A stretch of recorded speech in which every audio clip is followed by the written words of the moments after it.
Welcome back, sir. All systems for gaming will be prepared in a few minutes. For now, feel free to grab a cup of coffee and have a good day. This is a quick tutorial on how to get the custom boot sound going on your PS Vita. I myself had a lot of struggle trying to get this plugin to work, and I've seen a couple people on Reddit having trouble to get this working, and I've actually had a few messages on Reddit as well, as I finally figured out how to work this thing.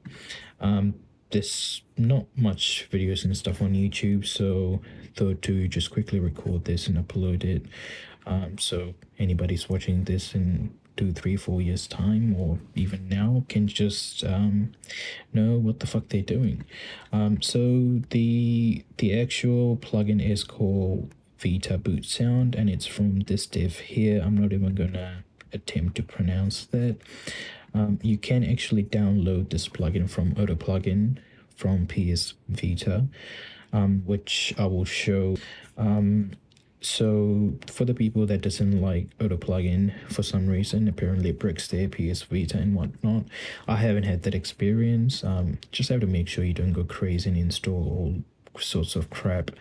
But yeah, so for anybody that doesn't like Auto Plugin, or you know, not using it, just go to this GitHub. I'll put the link on the description or somewhere, and then just head to releases and download this bootsound.suprx beauty, and it's on the download photo. So we're just gonna leave that for now. I'll show that later. So the boot sound I currently have for my PS Vita is the Java's boot sound that you saw on the intro. So I'm gonna change that to a classic PS2 boot up sound. So everybody knows and hope knows the PS2 boot up sound. This one here, this brings memories, huh? So that's the one that we're gonna be changing it to, and all you have to do is basically just copy this link, head to any YouTube to MP3 converter. There's tons on Google. This is just the one that came up on Google for me and I use. I'll put the link for this as well. Just go here, paste that link. So I always used to like to go for the 320 kilobytes per second, and you just download it. It'll do its thing and it'll download. So once you have this MP3 file in the downloads folder, let's just go and have a look. You'll see that the actual file size of this is only 735 kilobytes, which is completely fine. That's perfect. But the file is an MP3. So for this plugin to work and to get this audio file going, it needs to be a WAV file. So even though it needs to be just a WAV file, there's some specifications that you need, and that's the part I think that a lot of people misses up on, because it's very easy not to get the exact hertz and bits and all of that crap, right? So I'm just going to close this YouTube to MP3 link, and this is a golden website if you want to convert pretty much anything. It's called onlineconverter.com. I'll put the link for this. It's like save it somewhere, because you can convert so many different crap on here. We just want the audio converter. You can, from selected target format, you can select there, but I'm just going to go here, open the actual audio converter, and then at the bottom there's convert to WAV, or go on there. So choose file, that's where you upload your file, and these optional settings is where we're going to be concentrating. So I'm going to give a couple examples and sort of scenarios, but let's just drag and drop that MP3 file and let it do its thing. So while that's uploading in the background, well, it's almost done. Well, it's done. you can see once again the file size is 718 kilobytes. So for this audio file to work with the plugin, it has to be a WAV file. So the WAV file can't be anything above 48,000 hertz. So it can't be 96 or whatever. It can go lower, but the lower you go, the shittier the audio file it's going to be. But the higher you go, the bigger the file size is going to be. So in just this scenario, I'll show 48, and for bit resolution, I'll just keep it as no change for now. And the audio channel output, it can be stereo or mono, but I usually always pick mono because it's quite redundant to have stereo, and I'll show why. So if you go stereo, 48,000. So for the plugin, you can't have more than stereo, so it can't be more than 2 channels, so it can't be 5.1, it can't be something ridiculous, so it has to be either stereo or mono.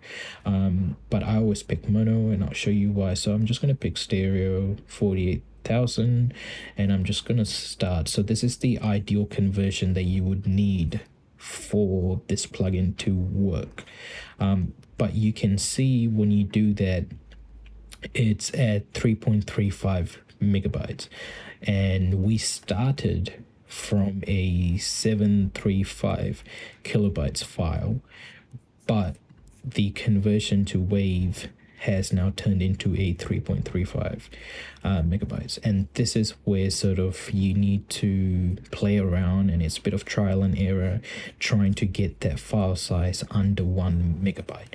So I'm just going to click on redo here.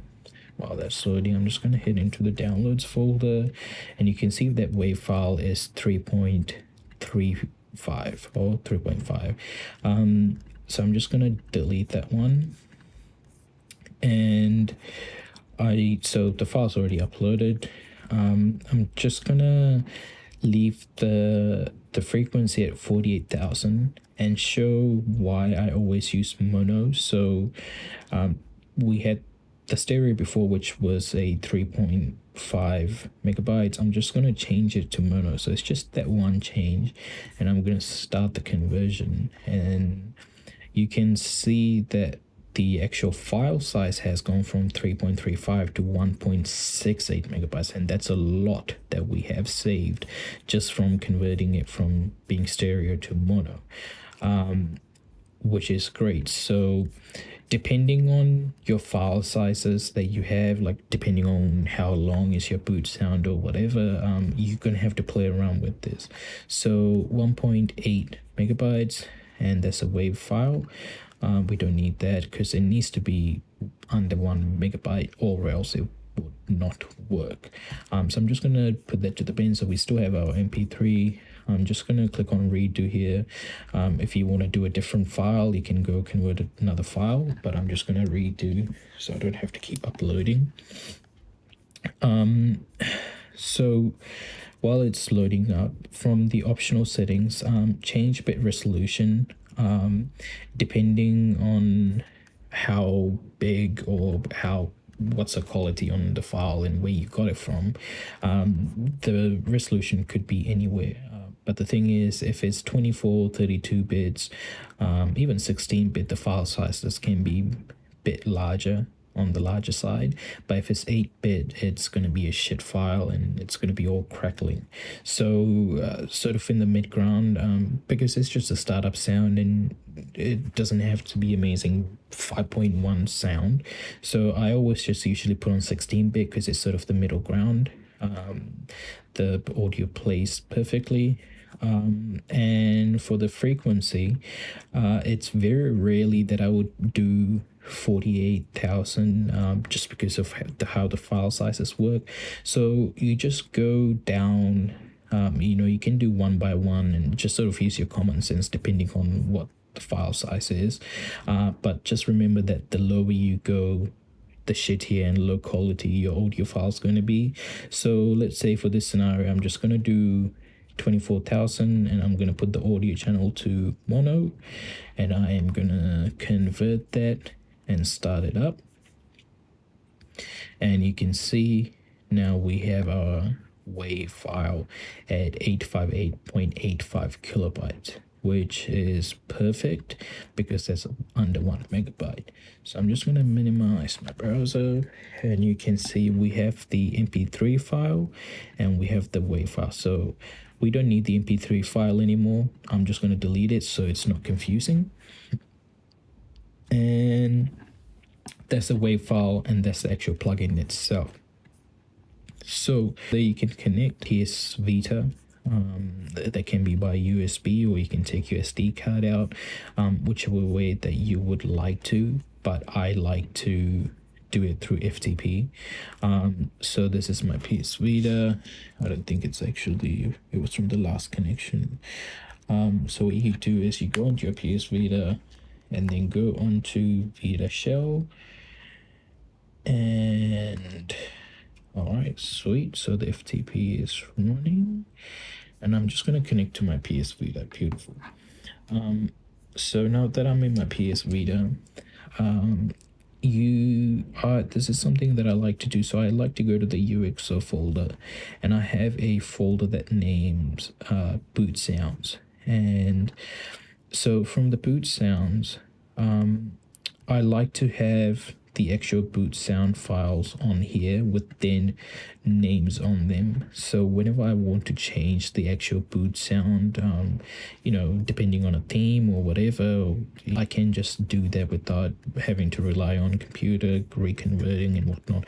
And these file sizes are tiny, and especially if you have a big SD2 Vita card going on, like this is nothing. So I always like to just sort of archive stuff on here.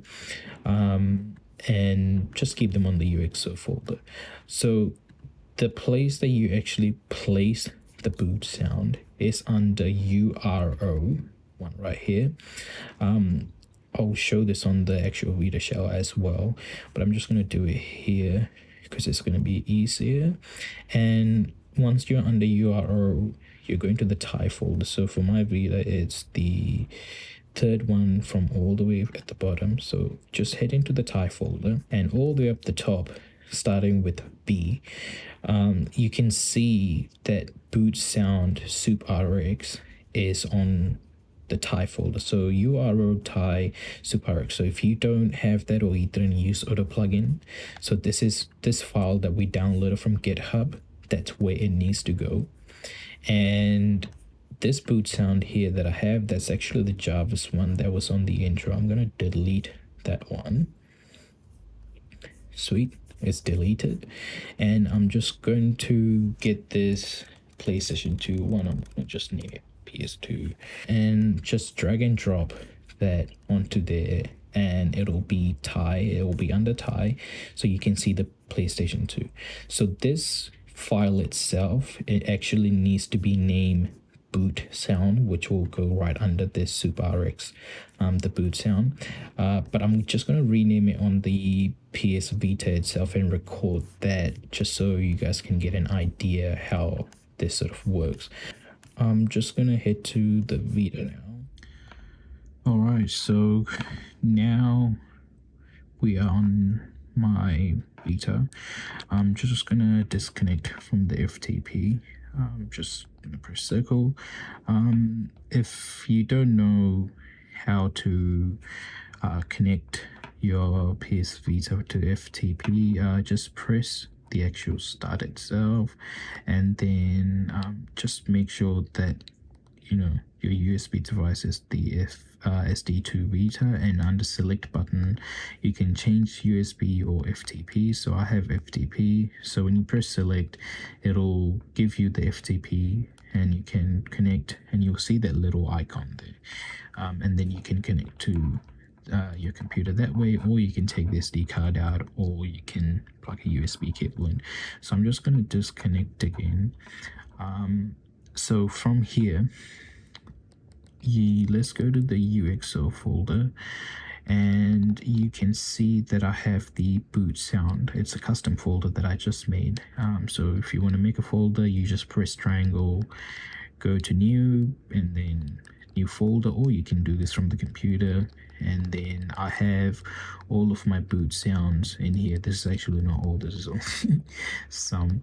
And I just name them whatever they are so I can easily find them. So if I want to move something somewhere, I can quickly copy this to the appropriate folder. So once again, that where our actual boot sound lies on is in the URL folder. So let's go to URL, and all the way at the bottom, the Thai folder, the boot sound right there. And that's the SoupRx folder that we actually downloaded from GitHub and would install. If you install it from GitHub, there's a little thing that you have to do, and that is to go to the config text.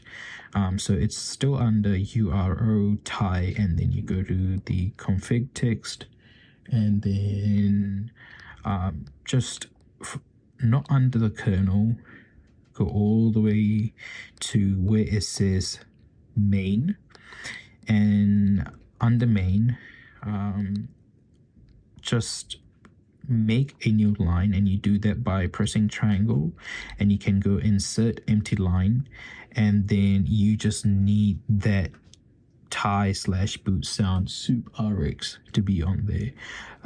I'll put that on the description as well if anybody needs that, but that needs to be under the actual Thai folder. And when you exit out of it, it'll ask if you want to save. Just say yes, and it'll save. You don't have to do any of this if you actually download the plugin from Auto Plugin itself. So I'm just going to open Auto Plugin and show that if you download this through Auto Plugin, it'll do all of that stuff for you. So Auto Plugin, Vita plugins, install plugins, and if you scroll down a bit, and you should see the boot sound. And if you install it from here, it should be all good.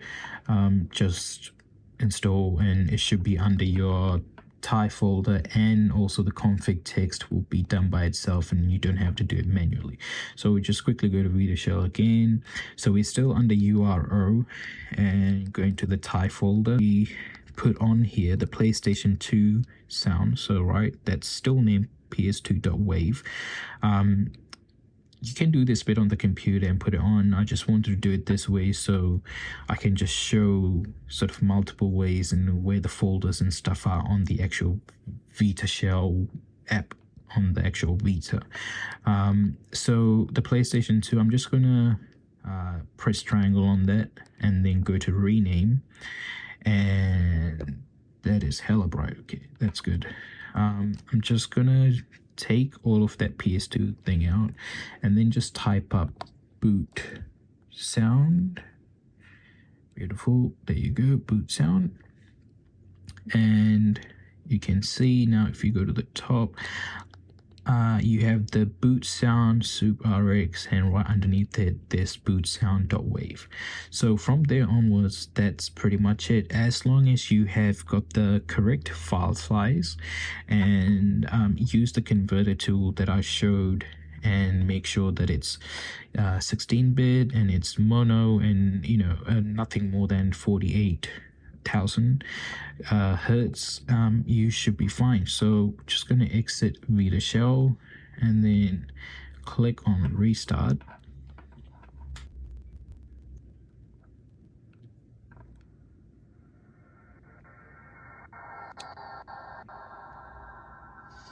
So whenever you change a new sound, the first time that you install it and you restart, it will do a little crackle or starts to lag a little bit, but the second time you do it, it should be fine.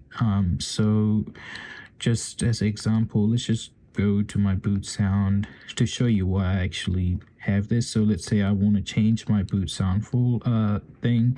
So this is a Horizon inspired from Horizon Zero Dawn, or Horizon Forbidden West.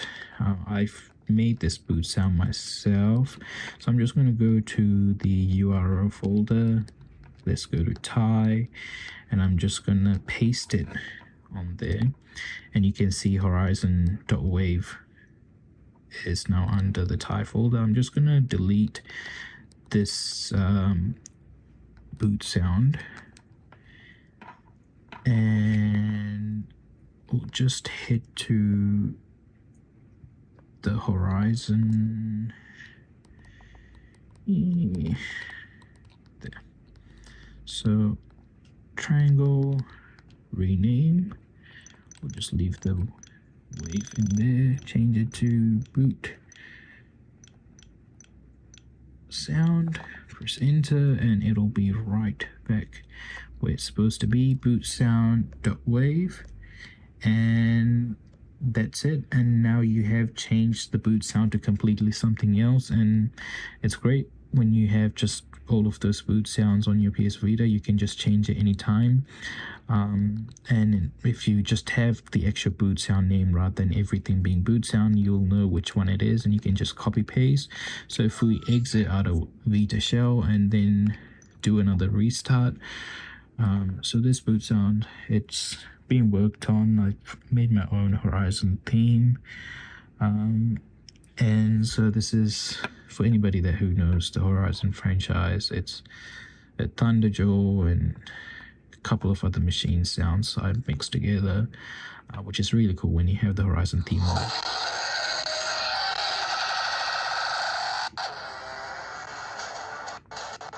There you go. So hope this helped anyone that who's been struggling with the whole boot sound thing, and let me know if you guys have any questions. Have a good one.